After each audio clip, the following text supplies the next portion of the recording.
আসসালামু আলাইকুম। ওয়ালাইকুম আসসালাম। ভালো আছেন নি? আরে ভাইয়া ভালো আছো ভাইয়া? একটা কথা বলতাম আপনার। ভাইয়া বলো ভাইয়া। কইতে আসছো তুমি এত তাড়াতাড়ি? কাজে তো আইলাম। ও কাজ থেকে আসছো? হ্যাঁ, কিছু কথা শুনে আইছি। আচ্ছা বলেন ভাইয়া। কথা হইলো দাড়ি টুপি রাখলে আমাদের মানুষ ভালো হইতে পারে না।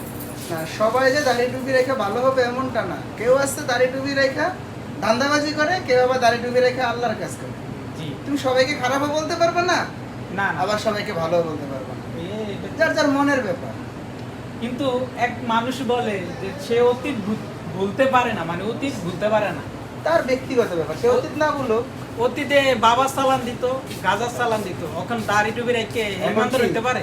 না হইতে পারে না না কখনোই না। তো এটা বেক করে আপনি একটু দেন। ব্যাখ্যা বলতে সে যদি ভালো হওয়ার চেষ্টা করে তাকে আল্লাহর কাছে তওবা করতে হবে, তারপরে সে ভালো রাস্তা আসতে তাকে সে ভালো তওবা বানাতে হবে। করে আবার চুরিও করে, তাহলে সে ভালো মানুষ না, তার তওবাও কবুল হবে না, তার চুরি তো চুরি। তাহলে মনে হয় এটা কি টিকটক হুজুর নাকি? হইতে পারে টিকটক প্রতিবন্ধী। টিকটক আচ্ছা